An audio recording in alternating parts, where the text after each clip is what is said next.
ನಂಬಲಿಕ್ಕೆ ಸಾಧ್ಯ ಆಗಲಿಲ್ಲ. ಈಗ ನಾನು ನೋಡ್ತಾ ಇದ್ದೆ ಬೆಳಗ್ಗೆ ಪೇಪರ್ನಲ್ಲಿ, ಆಶ್ಚರ್ಯ ಆಗಿದೆ ಇವತ್ತೊಂದು ದಿವಸ. ಏನು ಅದು ಹೆಂಗೆ ಬಂತು, ಏನು ಬಂತು, ಯಾವ ಹಣ ಏನು, ಇದೆಲ್ಲನೂ ಹೊರಬರಬೇಕಲ್ಲ.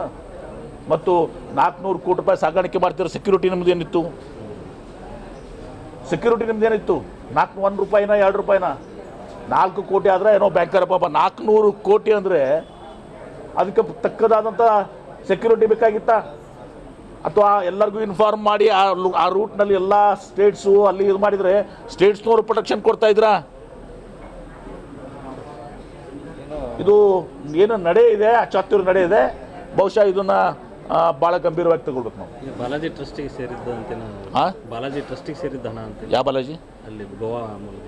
ಅರೆ ಬರೀ ಪ್ರೊಟೆಕ್ಷನ್ ಬೇಡ ಅಣ್ಣ. 400 ಕೋಟಿ ರೂಪಾಯಿ ಹಣಕ್ಕೆ, ಈಗ 400 ಕೋಟಿ ಹಣಕ್ಕೆ ನೀವೇ ವಿಚಾರ ಮಾಡಿರಿ. 400 ಕೋಟಿ ಇವತ್ತು ಸಾಗಾಣಿಕೆ ಮಾಡಬೇಕಾದ್ರೆ ಅದು ಲೀಗಲ್ಲೋ ಇಲ್ಲಿಗೋ ನನಗೇನೂ ಮಾಹಿತಿ ಗೊತ್ತಿಲ್ಲ, ಸುಮ್ಮನೆ ಪೇಪರಲ್ಲಿ ಓದಿದ್ದೀನಿ.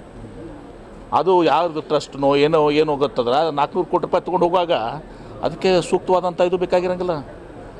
ಬ್ಯಾನದ ಅಮೌಂಟ್ಗಳು ಅಂದರೆ 2,000 ರೂಪಾಯಿನೂ ಇತ್ತು. ನನಗೆ ಗೊತ್ತಿಲ್ಲ ರೀ, ನನಗೆ ಗೊತ್ತಿಲ್ಲ. ನಾನು ಇವತ್ತು ಪೇಪರಲ್ಲಿ ನೋಡಿದ್ದೀನಿ. ಇದು ಭಾಳ ಗಂಭೀರವಾದಂಥ ವಿಚಾರ. ಇದು ಸೂಕ್ತವಾದಂಥ ತನಿಖೆ ಆಗಬೇಕು. ಸರ್, ಮೊನ್ನೆ CM ಅವ್ರ ಕಾರ್ಯಕ್ರಮ ಆಯ್ತು.